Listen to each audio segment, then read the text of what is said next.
Bueno, la reflexión que lo invitamos hoy día es una reflexión larga, no es una reflexión que solo la hemos tenido en este contexto. Nosotros como proyecto periodístico es un tema que lo hemos venido reporteando hace muchos años, 14 años, y en esas conversaciones, tanto con José Luis o como Marco, en distintas instancias y en distintos niveles, hemos ido hablando de relaciones laborales, hemos ido hablando de salario, hemos ido hablando de una infinidad de temas. Y quisimos tocar este tema nuevamente y un poco jugamos con las palabras, por eso hablamos de ontología, cotidianidad, mejores prácticas, porque la conversa que tenemos con Marco, por ejemplo, Marco hoy en día tiene un cargo a nivel latinoamericano, él tiene operaciones en Bolivia, tiene operaciones en Uruguay, ¿no es cierto?, en Argentina también, por lo tanto su visión es muy interesante en relación a este tema que yo lo planteo como ontología, porque cuando se arman temas de relaciones laborales en esta instancia de recursos humanos siempre se llena, siempre llega la gente. Entonces la pregunta es, ¿por qué llegan? ¿Llegan por miedo? ¿Llegan por temor? ¿Llegan a aprender? ¿Llegan a compartir? No, gracias. Porque llegan, pero pareciera que hay algo ontológico detrás de eso, porque es un tema que a todos los mueve. Y acá la invitación nuestra es mucho más amplia, y con José Luis ha estado con nosotros como fuente, él es académico, ahora investigador en la Universidad de Diego Portales. Él marca una mirada distinta con el tema de relaciones laborales, enriquece la discusión, enriquece el debate. Por eso agradezco mucho su posibilidad de estar acá con nosotros para que también comparta su visión sobre un tema que es un tema que no va a terminar, que sabemos que es un tema que no termina, que va a ser un tema que está en constante movimiento. Por eso un poco la invitación a esta convocatoria hablaba de eso, que esto es un tema que está en constante movimiento. Y yo creo que como gerente de recursos humanos tenemos la responsabilidad de mirar más allá de lo que nos dice los medios de comunicación tradicional o más allá de lo que escuchamos, porque yo creo que nuestro deber es enriquecer nuestro debate y poder entregar una mejor solución a nuestros trabajadores y poder brindar una calidad de vida de primer nivel. Y ahí con Marco, bueno, es muy interesante las prácticas que él tiene a nivel internacional como Finning. Yo creo que hay, lo hemos conversado en la interna, hay como mucho mito también de repente con temas que acá en Chile poco menos uno lo toca así y todo se pone a temblar, y cuando uno habla con empresas internacionales, bueno, Sodexo también le pasa, hicimos un reportaje en tema inclusión y diversidad, vienen de vuelta hace mucho rato con el tema, uno se da cuenta, oye, existen otros mundos y esto funciona y no pasa nada, o sea, sigue ganando dinero las empresas, los trabajadores tienen una estructura que los mantiene bien, hay calidad de vida, etc. Bueno, y esa es un poco la invitación que vamos a tener esta reflexión. La idea es que esto sea un debate. El formato es que parte hablando Marco, más o menos unos 15 minutos, 20 minutos no más. Después lo complementa José Luis con su mirada desde lo que él dice, y la idea es que podamos intercambiar opiniones, ustedes pueden hacer preguntas, enriquecer un poco la conversa. Así que muchas gracias, José Luis, por compartir acá. Marco, una vez más, muchas gracias por tu gentileza de poder aportar tu mirada y tus mejores prácticas también como empresa, y te damos la palabra. Bien. Gracias, Pato, por la invitación. ¿Se escucha bien? Sí. Bueno, gracias y por el espacio de poder compartir algunas cosas, digamos. Primero, un poquito de contexto de lo que es Finning. Finning es el principal dealer de Caterpillar en el mundo. Caterpillar es una compañía americana de unos 50 billones y Caterpillar tiene 140, 150 dealers en el mundo, y el dealer más importante somos nosotros. Por lo tanto, estamos en todos los sectores industriales donde Caterpillar opera, es decir, minería, construcción, energía, forestal, etcétera. Y la segunda característica de Finning, que es una compañía que nació de la mano de la familia Finning en Canadá, pero hoy día es una compañía ya hace muchos años pública, que transa en el Toronto Exchange y que está totalmente atomizada la propiedad. Del orden de menos del 5%, su principal accionista, y es de los fondos de pensiones de los profesores en Canadá. Por lo tanto, ustedes se preguntarán, bueno, ¿acaso los profesores colocan mucha presión o de cara al inversionista? Sí, la respuesta es sí, tal como nosotros probablemente miramos nuestros fondos de pensiones en la AFP o en cualquier otro sistema, digamos. Y por lo tanto tiene un directorio en la cual no tiene ningún representante de ningún tipo de familia o de otro tipo, sino más que directores que son absolutamente independientes y llegan desde la perspectiva absolutamente profesional. Y en Sudamérica operamos en estos 4 países, en Canadá, en gran parte de British Columbia y Alberta, y en Inglaterra e Irlanda. Y respecto particularmente a la invitación de Patricio, respecto de cómo conversar algunas cosas de mito y de perspectiva de los temas de relaciones laborales, nosotros somos una compañía en Chile que operamos con unas 5.000 personas, tenemos del orden de 9 sindicatos, más del 80% de sindicalización, anticipamos todas las negociaciones colectivas y la única vez que fuimos a una negociación colectiva arreglada tuvimos una huelga de 30 días, ha sido la única huelga en la historia de la compañía en Sudamérica, paradojalmente con el mismo abogado que está detrás hoy día de la negociación de Escondida, así es que lo conocemos bastante bien, al menos en un determinado sector industrial. Nuestra práctica es fundamentalmente anticipar las negociaciones colectivas. Y tenemos un gran stretch porque nosotros somos de los mejores proveedores desde el punto de vista de la competitividad de pago, pero obviamente no estamos en el estándar de lo que es la minería. Por lo tanto, en los momentos del superciclo, nuestros niveles de rotación llegaban a tasas del 20, 30, inclusive el 40%, porque el gran mundo que tenemos, que es de técnico y mecánico, se iba efectivamente a compañías mineras o teníamos una tremenda guerra por competitividad del talento en nuestro sector industrial.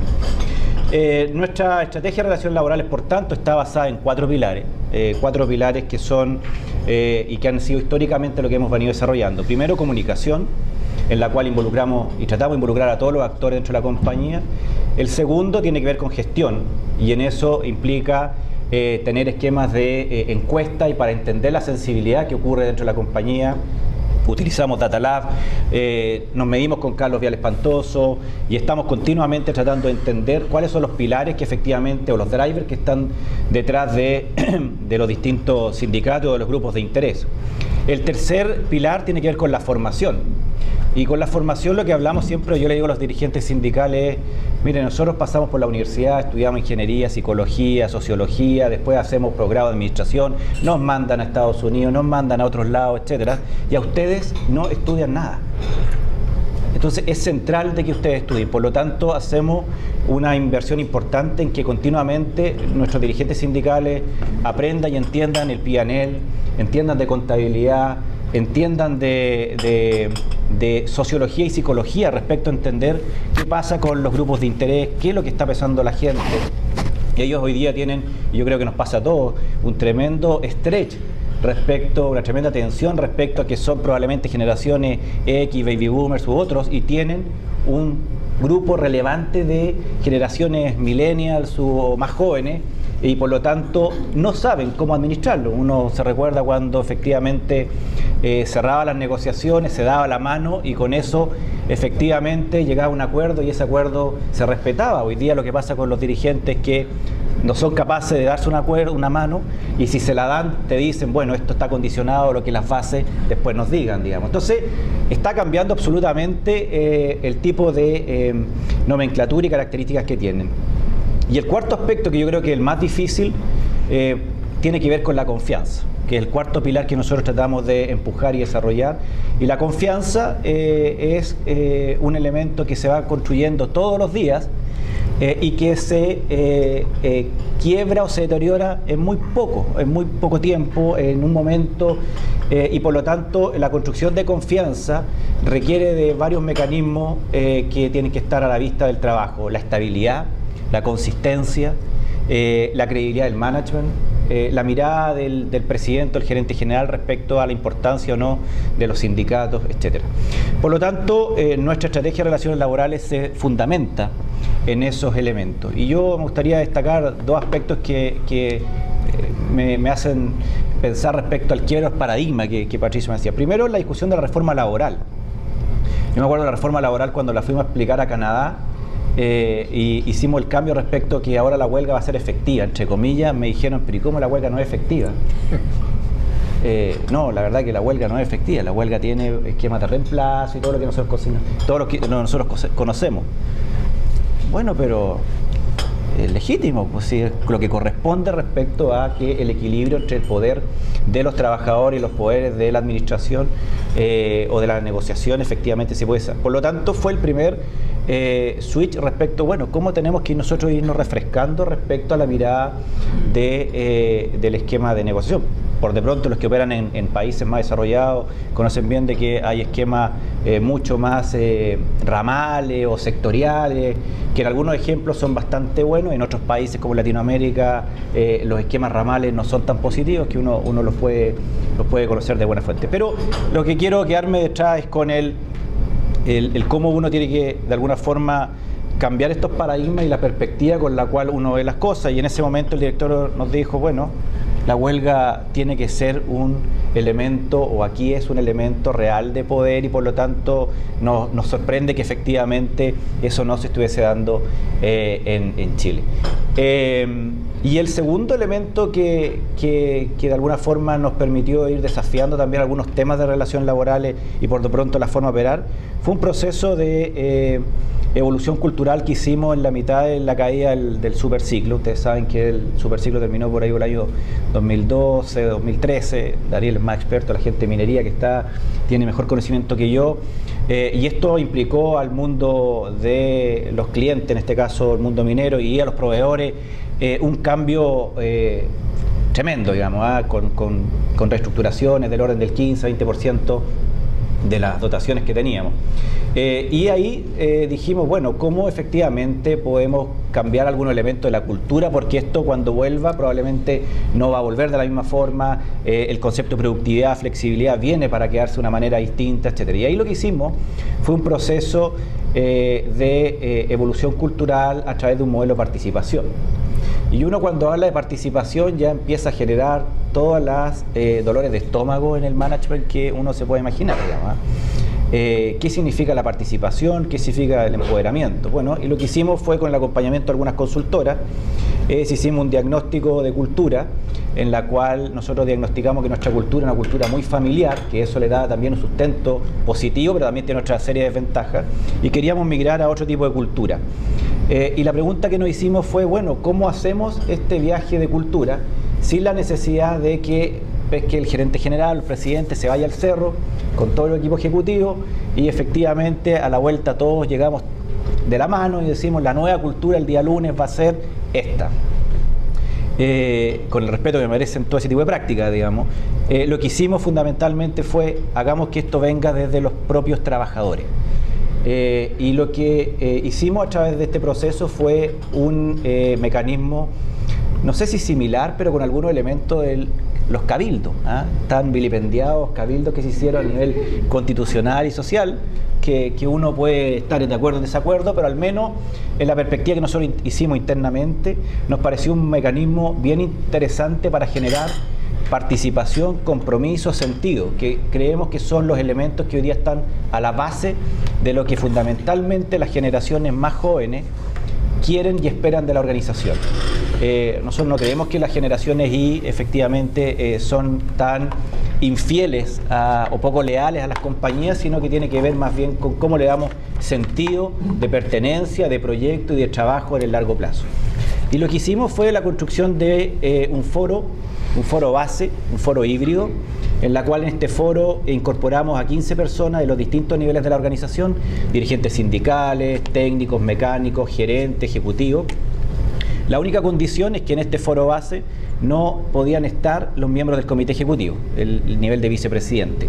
Y este foro base se le dio el mandato de empujar o levantar ciertos elementos de cultura que eran necesarios para que Finning diera un nuevo paso dentro de las operaciones que estaba. Y este foro se constituyó como una especie de estamento que gobernaba todo este proceso, y bajo él se instalaron 3 foros temáticos. Foros temáticos que tenían que ver con procesos, clientes y personas. Y cada foro inició un proceso de divergencia, es decir, cómo a través de un proceso de escalonamiento comunicacional híbrido y que tocaba a toda la organización, iba levantando una cantidad importante de ideas para luego estas ideas, en un proceso de convergencia, pudieran ir y seleccionar o definir ciertas ideas que eran relevantes y necesarias para la compañía. Y este proceso se desarrolló durante 2 o 3 años, en la cual generó, yo diría, varios objetivos o produjo resultados bastante relevantes. Por de pronto, nuestros niveles de NPS, de Net Promoter Score, o como quiera uno medir, que es la satisfacción de los clientes, el cual mejoró varios puntos. Otro elemento que nos tuvo muy contentos es que, a pesar de reestructurar la compañía en tasas del 15-20%, nuestros niveles de satisfacción y de engagement mejoraron 2 puntos. Nosotros tenemos un nivel de clima en torno al 80-81%. Mejoramos el nivel de participación alrededor del nivel 95-97% de participación en la encuesta de clima. Y por lo tanto, estos elementos nos permitieron además mantener la base para discutir de forma más sólida niveles de rentabilidad, que era el foco de la compañía que tenía que ver en ese periodo. ¿Cuáles fueron los principales aprendizajes de esto? Yo diría que uno tiene que ver con cómo uno logra influir para sacar las barreras respecto a los temas de participación y empoderamiento. Nosotros creemos fuertemente de que la participación y el empoderamiento de las bases y de los trabajadores es un elemento central para construir compañía y para construir relaciones laborales más sanas.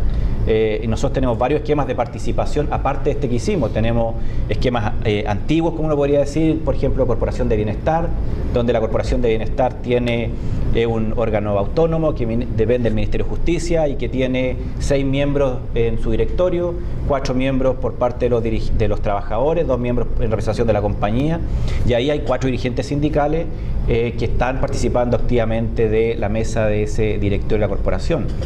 Les damos a los trabajadores participación en el mecanismo de compensaciones, tienen derecho a comprar acciones y los bonificamos por la compra de acciones. Entonces, la verdad es que nosotros estamos en una mirada, y nuestra experiencia tiene que ver con cómo efectivamente los niveles de participación y de compromiso permiten efectivamente generar mayor sentido y un mayor nivel de viabilidad, dado que hoy día el nivel de segmentación y de expectativa que tiene cada uno de los distintos grupos de interés entre las compañías es extremadamente complejo.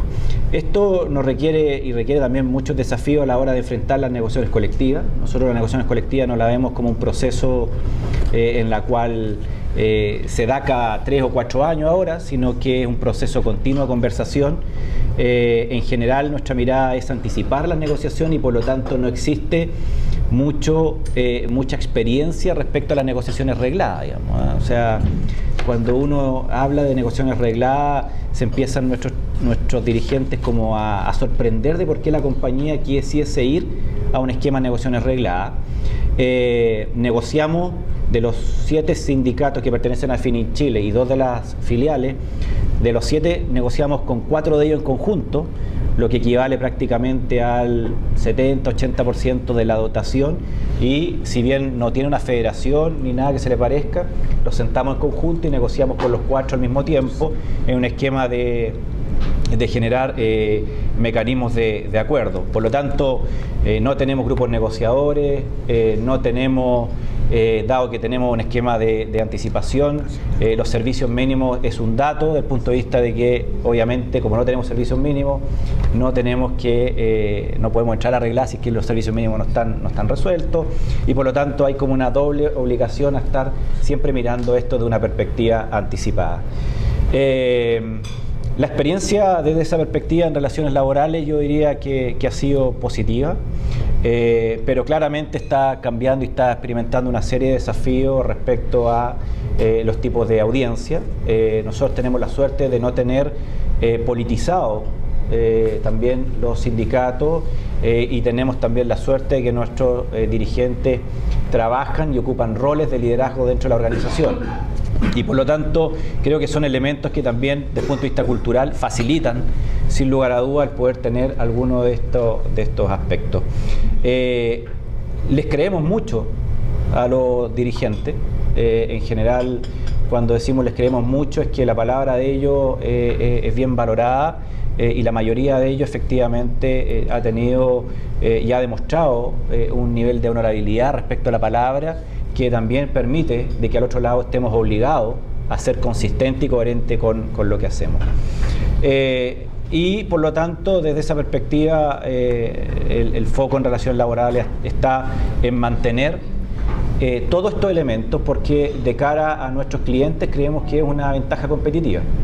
Nosotros creemos de que en la medida que le damos menos problemas a nuestros clientes en materia de relaciones laborales y en otros ámbitos, pero en particular en el ámbito de relaciones laborales, particularmente en el mundo minero, es una ventaja competitiva para el negocio. Por lo tanto, el tener una estrategia de quiebre, de guerra, de irrupción, de dividir para gobernar, no nos parece que sea la estrategia de cara a que nosotros tenemos una relación muy cercana con nuestros clientes, y es sin lugar a dudas finalmente una ventaja competitiva y un elemento más que esperamos en la toma de decisiones de nuestra compañía esté a la vista. Por lo tanto, ese, Pato, en términos generales es en 15-20 minutos la mirada general que hemos podido desarrollar en particular en Chile.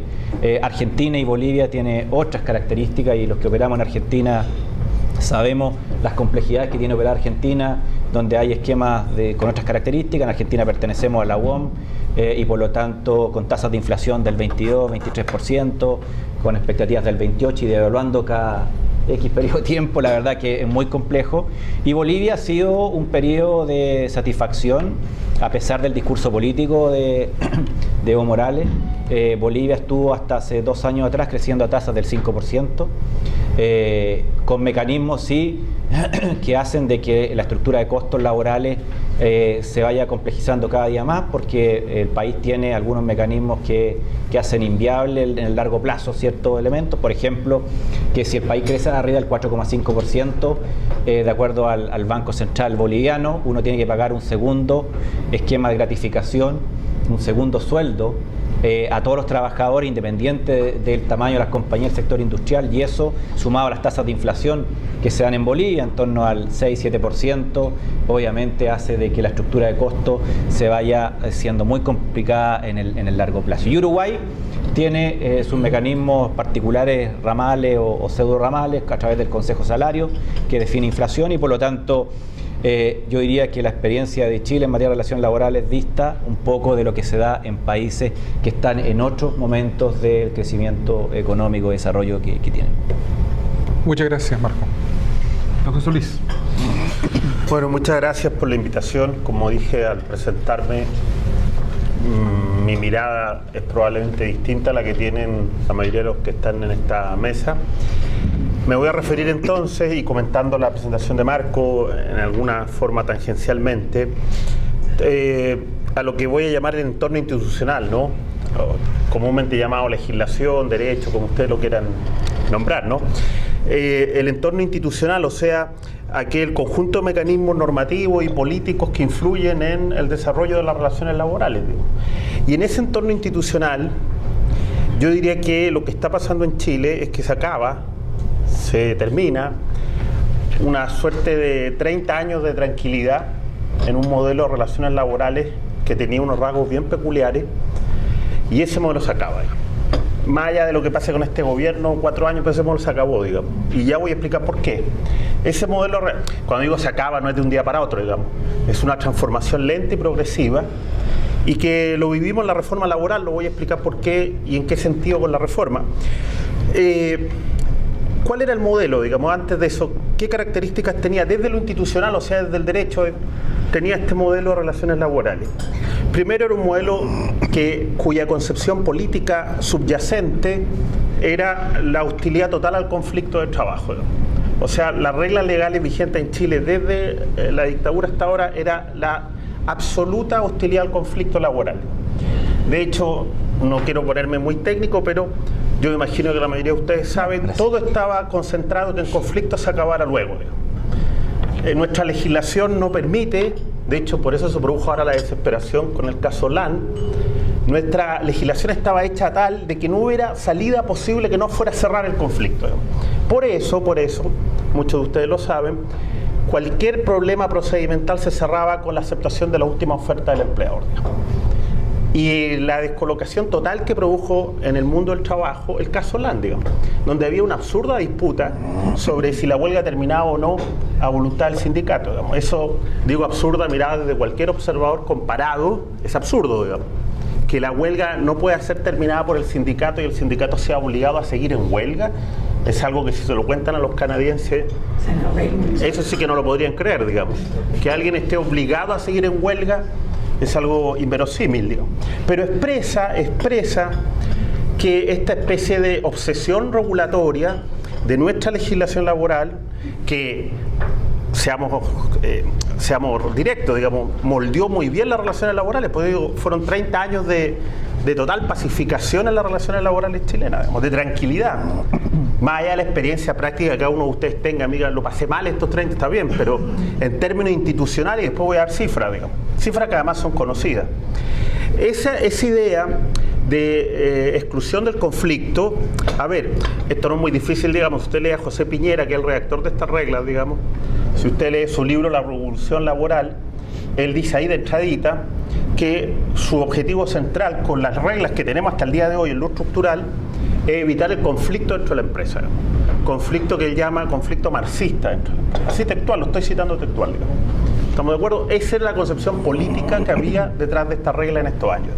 Eso se expresaba, fíjese, en varias cuestiones interesantes. Mire, primero, la absoluta prioridad del derecho de propiedad sobre cualquier otro derecho colectivo, digamos.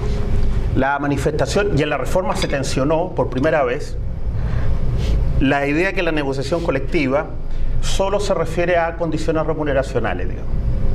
Nuestra ley dice claramente, lo pone textual, digamos, que no será objeto de la negociación colectiva las facultades de dirección de la empresa.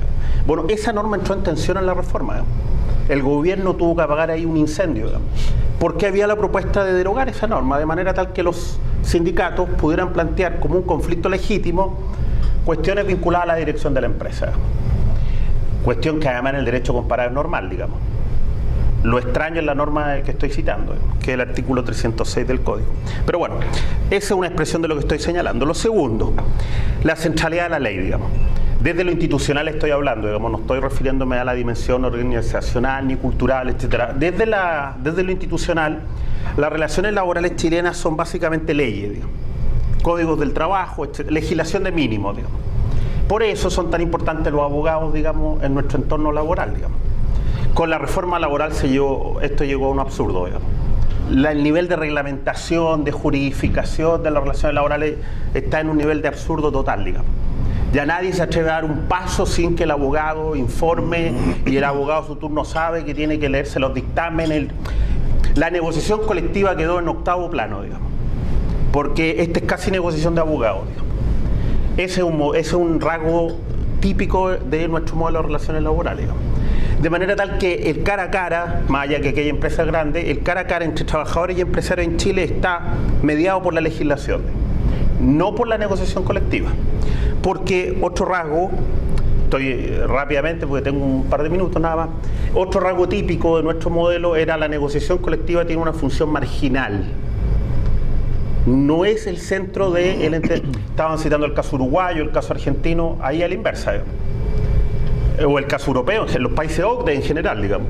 La negociación colectiva es el centro de las relaciones laborales. La ley es para aquel que quedó al margen o en el borde sin sindicato. Estamos hablando de países cuya cobertura de negociación colectiva bordea los 90, 80% de los trabajadores. Esto es tan así, voy a dar el dato. En el caso chileno, la cobertura de negociación colectiva es del 8% de los trabajadores. O sea, en Chile de cada 10 trabajadores, siquiera uno alcanza la cobertura de negociación colectiva. 9 o más de 9 no tienen esa cobertura. Por lo tanto, en ese sentido, el modelo funcionó bien. Digamos, en Chile el fenómeno colectivo es marginal. Todos los trabajadores que trabajan en empresas pequeñas no tienen acceso a la negociación colectiva, que son el 60% de los trabajadores en Chile. De hecho, cuando se hablaba de la reforma laboral y se decía que iba a afectar las relaciones laborales, yo que fui al Congreso en todas las etapas decía, va a afectar al 10% de los trabajadores, porque el 90% restante no tiene acceso a un sindicato. Una parte de esos trabajadores porque simplemente no hay condiciones para que lo hagan, y otra parte, pero muy importante, porque la ley chilena exige 8 trabajadores, digamos. Con la reforma incluso se hizo más complejo, 8 que representan el 50. Fíjense lo contradictorio entre los mensajes que se daban y lo que es la ley en realidad, digamos. La idea que quedó que una reforma prosindical, que fue redactada desde la ideología, eso solo se lo admite una persona que no la haya leído, digamos. La reforma hizo más difícil formar sindicatos en Chile, sobre todo en el espacio de la pyme, porque como estoy explicando, antes bastaban 8 trabajadores y ahora tienen que ser 8 que representan el 50% de los trabajadores. Pero bueno, no es el punto. ¿Cuál es el promedio OCDE, digamos, para comparar? 60% de cobertura de negociación colectiva. O sea, nosotros tenemos 8%, mientras en los países OCDE el promedio es 60%. Es obvio que para alcanzar niveles de esa cobertura no basta, el modelo chileno no da, digamos. Después si quieren hablemos de esto, digamos. Da lo mismo que un gobierno intente subir este modelo por la vía de las reglas actuales, porque eso no se va a lograr. Nuestro modelo supone, y el último rasgo es que la negociación colectiva se desarrolla en la empresa. Es el único espacio donde se negocia colectivamente. La posibilidad de subir de nivel, o sea, lo que se suele llamar negociaciones centralizadas o por rama, como le llamamos en Chile, esa opción no estuvo. Ojo que también se debatió. Fíjense cómo, y aquí va la explicación de por qué yo creo que se rompe este modelo, digamos. No se rompe las reglas, digamos, están ahí vigentes, pero el consenso que había detrás de esa regla está quebrado, digamos. Bueno, esa es una manifestación.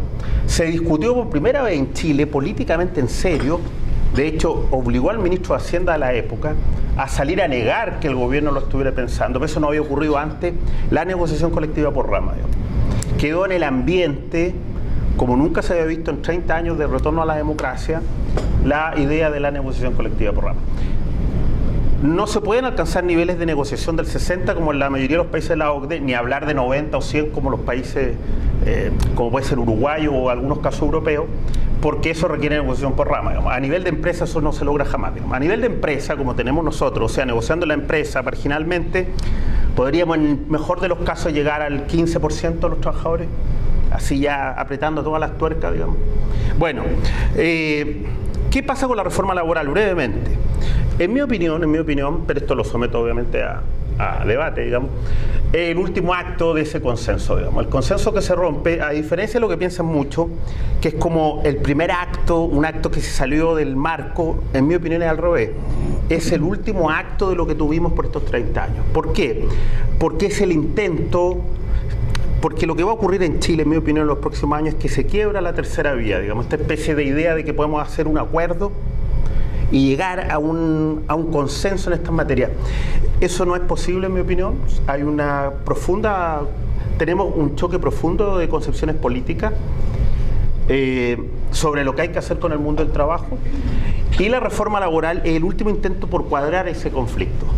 Fracasado, por supuesto, porque no estamos de acuerdo. Entonces usted tiene, por ejemplo, que esta es una reforma que no le gusta ni a los empresarios, porque se eliminó el reemplazo en la huelga, por ejemplo, pero tampoco le gusta a los sindicatos porque le instalaron los servicios mínimos, digamos. Y los servicios mínimos, recuerden ustedes, ese trámite no existía antes de la reforma. Y hoy día se ha transformado, sobre todo en algunos contextos en particular, en un problema mayor para los sindicatos, digamos. Ni hablar de los sindicatos pequeños que ahora tienen que contratar a abogados antes de la negociación colectiva, digamos. Porque hay un trámite obligatorio instalado antes de la negociación que complejiza la negociación colectiva, digamos. Hay empresas que negocian mal porque ya vienen mal de los servicios mínimos, digamos. O sea, en eso sí que estamos todos de acuerdo, digamos. La reforma fue muy torpe en este sentido, pero, en mi opinión, porque es el último acto de lo que veníamos conociendo.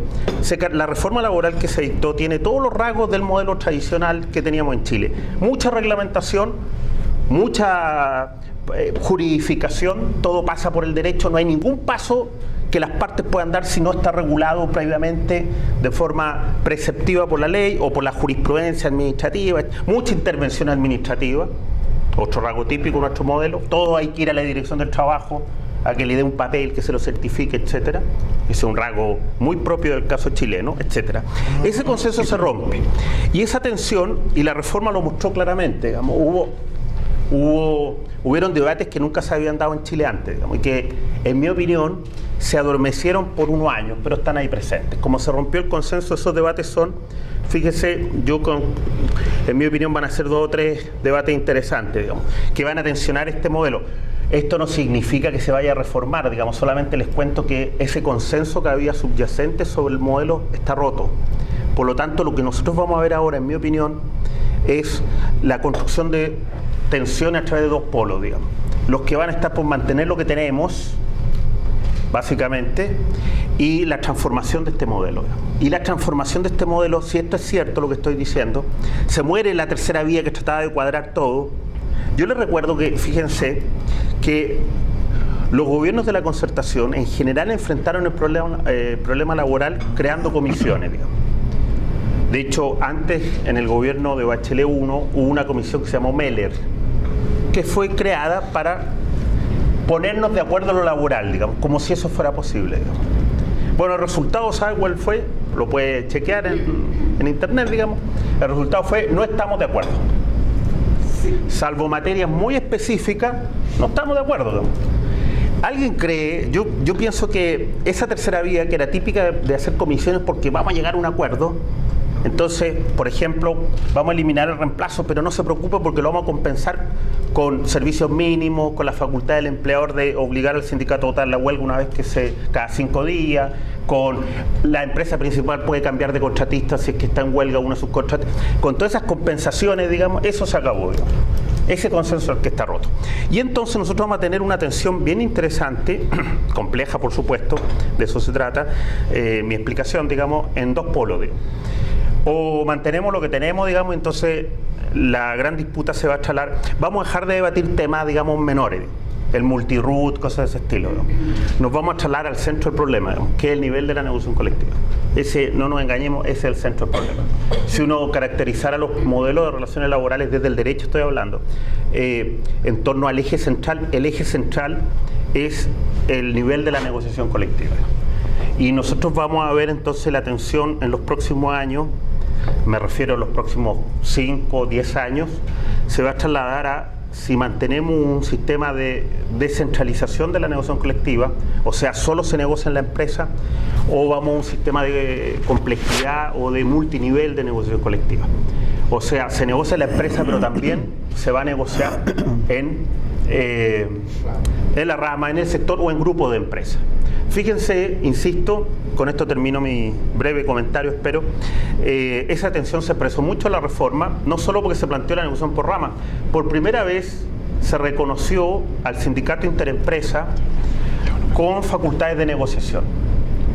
Y está ahí en el código, digamos. Claro, se le pusieron una serie de peros, digamos, porque insisto, estábamos bajo la lógica que se puede cuadrar el círculo, digamos. Entonces, el sindicato interempresa puede negociar siempre que sean empresas del mismo rubro, sea los dirigentes sean empleados de la misma empresa, bueno, todas esas condiciones. Pero por primera vez se traspasaron algunos límites que se suponían nunca se iban a traspasar. Entonces, si yo quisiera resumir lo que quiero transmitir, lo que se viene es una complejidad nunca vista ante las relaciones laborales chilenas desde lo institucional. Usted sabe que lo regulatorio, lo institucional tiene sus tiempos, que son tiempos políticos a todo esto, por lo tanto son impredecibles. Como tiempos políticos son impredecibles, usted me podrá decir esto va a pasar en 20 años más, sí, pero puede pasar en la próxima campaña presidencial, etcétera, etcétera. Pero lo que sí va a ocurrir es que se va a construir 2 ejes tensionantes en torno al modelo de relaciones laborales. Por lo tanto, cualquiera sea la cuestión, y eso, miren lo que se va a expresar ahora, y termina aquí. Por eso el gobierno de Piñera no quiere presentar ningún proyecto laboral, en mi opinión, digamos, porque sabe que cualquier proyecto laboral agita inmediatamente el agua. Recuerden que está planteado un arreglo a la reforma, digamos. Recuerden que ese arreglo a la reforma se va a demorar y el gobierno, cuando lo presente, lo va a hacer dormir el sueño de los justos, digamos. Porque, por ejemplo, hasta el más ínfimo de los debates laborales, grupos de empresas, que hoy día es un debate marginal en Chile, no hay grupos de empresas generalizadamente en las empresas, va a agitar la agua en torno a estos 2 polos que estoy señalando. El rechazo absoluto de los grupos o su aceptación en los términos originales, que era un competidor del sindicato, como lo conocíamos antes. Esta tensión ideológica, se la puede llamar así, política, va a ser el rasgo, en mi opinión, que va a tener el entorno institucional en los próximos años. Eso, muchas gracias. Gracias.